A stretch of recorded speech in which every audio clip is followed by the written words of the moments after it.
A maior feira de tecnologia rural do Centro-Oeste brasileiro espera por você. Tecnoshow Comigo 2023, 20 anos, trazendo inovação e conhecimento para o agronegócio brasileiro. De 27 a 31 de março, em Rio Verde, Goiás. Acesse tecnoshowcomigo.com.br e fique por dentro de tudo. Realização Comigo.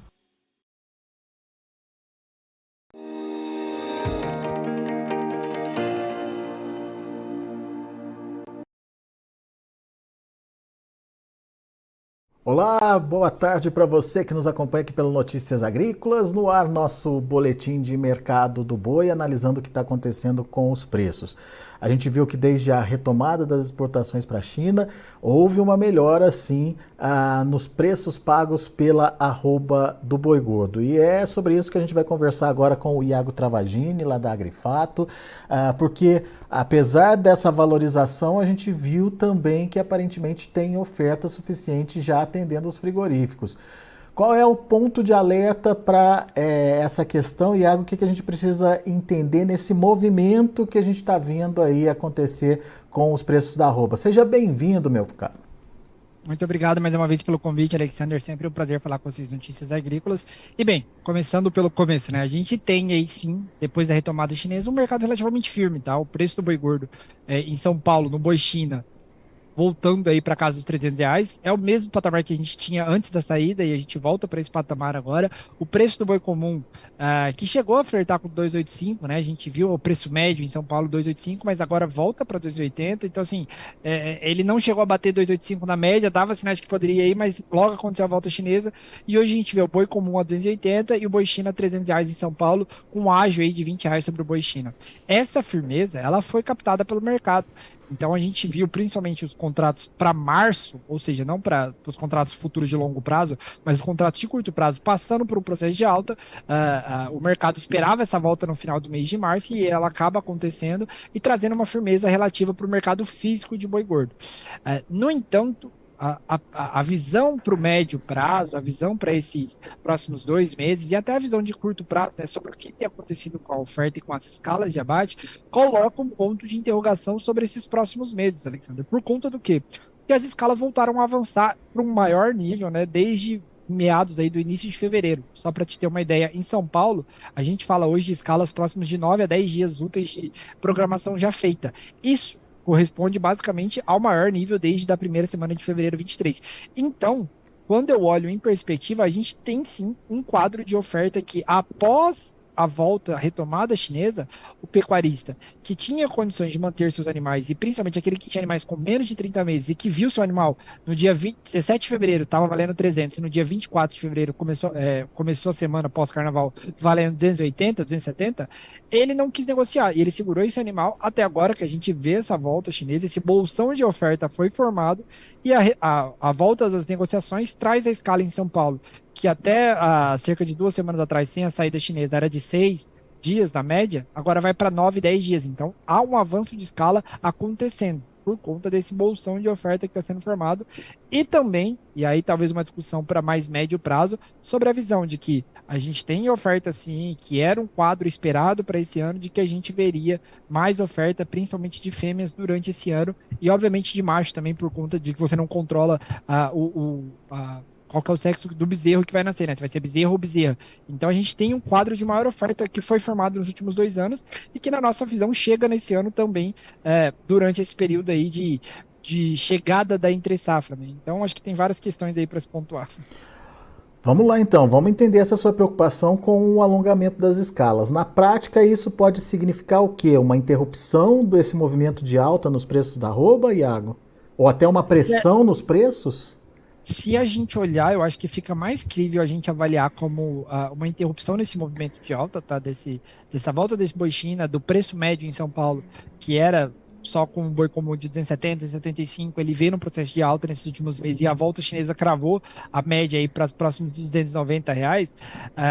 Hoje a gente fala que talvez esse movimento possa ser interrompido por essa oferta que está chegando, né? Por esse andamento das escalas. Se o frigorífico consegue compor 9, 10, 11 dias de escala de abate, ele fica mais confortável para frear esse ímpeto de pagar mais caro no boi gordo. Como a gente sabe, pelo menos avaliando a questão China, que não há uma demanda por preço tão forte da China, a China não tá vindo pagar preços tão elevados, né? Eles não subiram valores ofertados antes do problema, antes do fechamento. Então, há de se crer que sim, existe a probabilidade que esse movimento de alta se encerre nesses próximos dias. Tá. Você já explicou que por conta dessa oferta represada, né, que sem as vendas para a China, o pecuarista também deu um passo para trás, mas também com possibilidade de continuidade dessa oferta por conta aí do ciclo pecuário mesmo, né, de aumentando essa oferta. Ou seja, teoricamente, o frigorífico estaria confortável, com escalas confortáveis, sem necessidade de aumentar preço. E daí, Iago, você trouxe um fator importante para a nossa discussão, que é a questão da China. A China, ela voltou comprando bem? Ela só não está querendo pagar mais por enquanto? Por enquanto, o que a gente observa a China volta a comprar, tem um apetite interessante, sim. A gente fala de torno de 15 a 20% da produção brasileira destinada para a China hoje. Volume existe para ser enviado para a China e a China tem essa demanda por volume. A gente tem observado outros pontos que no médio prazo podem fazer diferença, tipo a PSA lá na China, né? Isso aqui é um ponto que a gente tem observado de perto, mas acho que ainda não é ponto que merece destaque nesse curto prazo. O que a gente observa é a China vem comprar, tem volume, mas ela não está extrapolando muito no preço. Porque quando você tem uma necessidade muito grande, você acaba pagando mais para ter prioridade nesse embarque, né? E por enquanto a gente está avaliando que a China tem volume, vai levar grande volume exportado, mas pelo preço que está sendo negociado atualmente, mostra que esse ímpeto de levar grandes volumes, ele tem um preço certo, e por enquanto está no mesmo patamar que era antes lá do encerramento dessa produção chinesa, antes lá de fevereiro, né? Muito bem. Então, ok a gente entendeu o cenário, mas vamos entender o que está acontecendo no mercado futuro, que é um antecipador, digamos aí, do mercado, né? Ele tenta antecipar o que vai acontecer lá na frente. O que o mercado futuro está mostrando para a gente agora, Iago? Então, um ponto interessante que nos chamou a atenção nesses últimos dias é que os contratos futuros passaram por um processo de desvalorização depois da volta chinesa. A volta chinesa acontece no dia 23 de fevereiro, dia 24 de fevereiro, se não me engano, desculpa, 24 de março, 23 de março, e essa volta chinesa, que acontece lá na quinta-feira, dia 23 de março, ela... Depois dessa volta, os contratos futuros todos, né, abril, maio, junho, até mesmo outubro, passaram por uma queda. Então, o que eu consigo observar nos últimos 7 dias é que o contrato referência de maior liquidez hoje, que é o maio, ele caiu em torno de 2,63%. Ele está no menor patamar de negociação desde o dia 14 de março.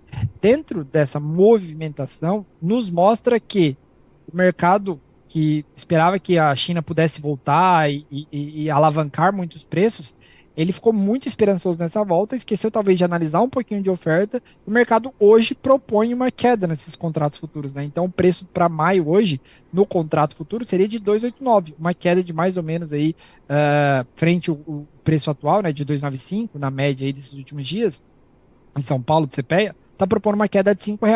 Então o mercado está pontuando e validando essa visão de que os preços não devem avançar, mas sim cair nesses próximos 2 meses.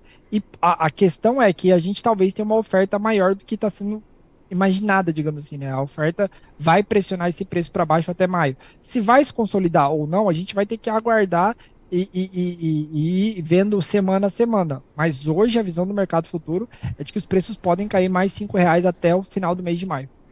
Para isso, a gente precisa, para fazer contraponto a esse cenário, a gente precisa de demanda. O que o mercado interno está mostrando e principalmente o que o consumo de carne está mostrando, Iago?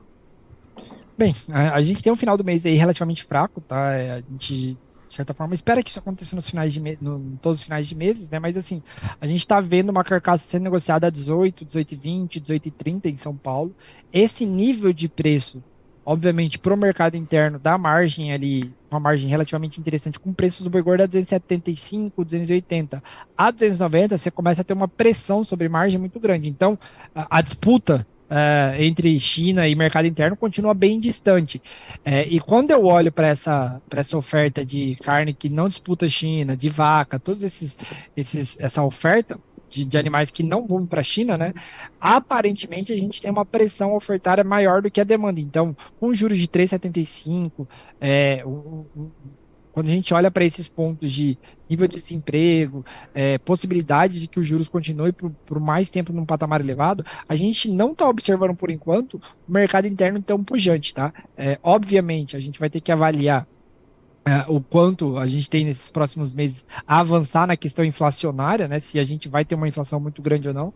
Mas hoje, e olhando em perspectiva, a carcaça casada tem dificuldade ainda no mercado interno para avançar além desses preços de 18,30, 18,40, 18,50, ainda mais se esse abate, se essa oferta crescer muito mais além do que a gente tem atualmente, tá? Então, tem um ponto de interrogação grande, sim, para esse mês de maio, com o final das chuvas, a necessidade de você esvaziar pastagens, pode ser que a gente tenha um incremento de oferta e o mercado interno não sustente, digamos assim, esses preços nesses patamares e, consequentemente, uma pressão mais negativa aconteça sobre o boi gordo. É isso que talvez o mercado futuro esteja projetando, né? Os operadores de mercado futuro.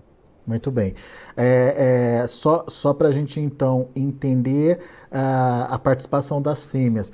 Pode ser que aumente ou elas já estão participando mais das escalas nesse momento, Iago? Elas já estão participando mais das escalas, assim, elas já vieram nos 2 primeiros meses desse ano um incremento na participação de fêmeas em relação ao ano passado, tá? Então a gente já tem mais oferta nos 2 primeiros meses desse ano do que tinha lá nos 2 primeiros meses do ano passado, então a oferta já vinha crescendo no processo de aumento. Nesse mês de março a gente ainda vai ter dados dúbios por conta dessa saída chinesa, mas o que a gente observa agora é que o volume de fêmeas abatidas tem crescido e vai continuar crescendo, e a tendência natural para esses próximos 3 meses é de que mais fêmeas façam parte da linha de abate, tá? Então, sim, se eu for falar de fêmeas, elas estão fazendo mais parte da linha de abate de animais de maneira geral, e muito pressionado pela questão do bezerro, né? O preço do bezerro, apesar de ter parado de cair, ele não consegue avançar muito. Então ele está ali na casa 2.300, 2.400, e ele não avança muito além desse patamar na média CPE. Então mostra pra gente que a necessidade de fazer caixa via abate de fêmeas continua por parte do criador. E, enfim, acho que isso resume boa parte dessa conversa também do aumento estrutural de oferta que a gente enxerga para 2023. Então vamos analisar separadamente. Quando a gente tem esse cenário do mercado interno, então a gente tem uma tendência de aumento de oferta com uma demanda por carnes que está derrapante aí, que como você bem colocou, é uma incógnita. Isso pode afetar o preço do boi comum, Iago, ou ele vai afetar o preço como um todo? Onde que eu quero chegar? A gente... enfim, mantém o boi China lá com o seu diferencial, com o seu ágio e derruba o preço do boi comum, aumentando essa diferença de ágio aí, ou essa questão de mais oferta no mercado, ela pode também puxar o preço do boi China ou fazer com que o preço médio, no final das contas, recue também? Olhando de como é uma questão estrutural, ou seja, a oferta que cresceria de maneira estrutural, então eu acho que a tendência na realidade é que a gente veja o preço do boi comum e da vaca mais pressionado nesse momento. Obviamente que se a oferta for muito grande, a gente deve ver essa estratificação de categorias cair, mas quem sofre mais pressão nesse momento aí, principalmente daqui até o mês de junho, são os animais com mais de 30 meses. Então, vacas e bois com mais de 30 meses são os animais que vão sofrer mais essa pressão negativa de preço, e aí o ágio do boi China pode subir sim. Como eu pontuei para você, eu acho que a gente vai ter que observar as questões de comportamento de demanda externa, tá? Então, se a China vier muito forte, ela também pode puxar para cima tanto o ágio quanto o preço médio do animal, mas quando eu analiso considerando as condições atuais e a previsibilidade de oferta, a gente enxerga que sim, quem tem mais capacidade de ser puxado para baixo hoje é o boi comum e a vaca, e talvez sim refletir sobre o preço do boi China. Bom, isso é importante a gente entender. Bom, olhando para agora, essa questão da oferta, essa questão da precificação, tem obviamente a sua preocupação, porque diminui a rentabilidade do produtor, mas o produtor tem o pasto aí para ajudar, entendendo que a partir de agora começa a também diminuir as chuvas, né, pelo Brasil afora, e isso traz como consequência uma perda de capacidade da pastagem. Mas pensando no segundo semestre, Iago, tem incentivo hoje para se fazer confinamento? Hoje, ainda assim, a gente passa por um processo que está, na nossa visão aqui, está melhorando, tá? Por conta do que o farelo de soja caiu mais de 14, 16% nesses últimos 40 dias. O milho está num processo de queda também, inclusive sendo negociado na bolsa a patamares menores do que a gente está vendo no físico. Então está passando por um processo desinflacionário nos custos nutricionais. Como o boi magro também já vem em queda aí, na verdade, desde o ano passado, tudo isso leva a crer que os preços atuais, na verdade, os custos atuais estão menores e podem sim melhorar as condições de confinamento, principalmente a partir de abril e maio, se os preços nutricionais continuarem caindo, tá? Esse farelo e o milho continuarem caindo. Então, hoje, a gente ainda está num processo de transição. Se você fizesse essa pergunta para mim há 15, 20, 30 dias atrás, eu diria que o confinamento não está tão estimulado. Mas agora, pelo menos pela queda forte nos custos, que pode acometer os confinamentos nesses próximos meses, eu diria que sim, a gente pode ter sim um confinamento um pouco mais estimulado nesses próximos meses. O incremento da oferta, pelo que eu entendi, então, viria mais em função de uma redução do custo do que propriamente de um aumento de preço estimulando o produtor. Exatamente. Eu acho que é isso sim. Enfim, o que importa no final das contas para o produtor é margem. Então, se ele está olhando para um preço de R$ 300 para outubro, mas ele está pagando R$ 2.000 no farelo de soja, se ele está pagando R$ 70 no milho, e ele está comprando boi magro mais barato, tudo isso entra na conta e pode estimular ele a ofertar mais. Se ele faz essa operação travada, a margem dele está garantida. Boa. Bela dica, Iago. Meu caro, mais uma vez, uma ótima análise aqui pra gente. Obrigado pela sua participação e volte sempre, Iago. Muito obrigado pelo convite, Alexandre, e até a próxima. Valeu, até a próxima. Tá aí Iago Travagini em Agrifato aqui com a gente, trazendo as informações do mercado do boi, informações importantes e um alerta principalmente nessa questão do alongamento das escalas. Os frigoríficos estão encontrando facilidade, apesar de preços melhores aí que estão sendo pagos, mas eles estão conseguindo alongar as escalas. Será que quando eles tiverem escalas confortáveis, eles vão manter esses atuais patamares de preços? Isso não seria um limitador aí para um avanço no movimento de alta? Depende da China voltar comprando e principalmente da China estimular preços internacionais mais valorizados do que os atuais. E quando a gente olha para o mercado interno, economia ainda derrapando, o consumo ainda incerto, diante de uma oferta que tende a crescer à medida que o tempo vai passando. Isso pode trazer como consequência uma redução no preço do boi comum aqui para o Brasil e, consequentemente, um mercado mais frouxo aí em termos de negociação. Fiquem atentos a essas possibilidades trazidas pelo Iago Travagini, portanto, principalmente você que é pecuarista, trata aí de fazer a sua estratégia de comercialização, de fazer a sua proteção, que o mercado não está garantido não. Vamos ver o que o mercado futuro está mostrando. Outro ponto que o Iago trouxe, pressão no mercado físico diminuindo, portanto, os preços, né, em relação ao que o mercado vinha pontuando antes da retomada aí da China. O março, 294,50, hoje com uma levíssima alta de 0,02%.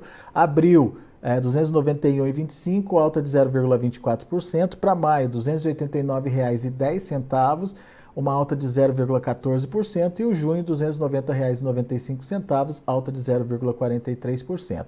O indicador CPEA fechou ali nos R$ 295,75, muito por conta da volta, né, da participação do Boi China nas estatísticas aí, com alta de 0,19%.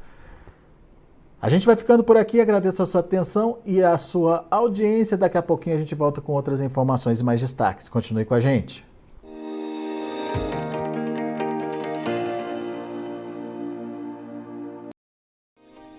Se inscreva em nossas mídias sociais. No Facebook, Notícias Agrícolas. No Instagram, @Notícias Agrícolas. E em nosso Twitter, @Norteagri. E para não perder nenhum vídeo, não se esqueça de nos acompanhar no YouTube e na Twitch, Notícias Agrícolas Oficial.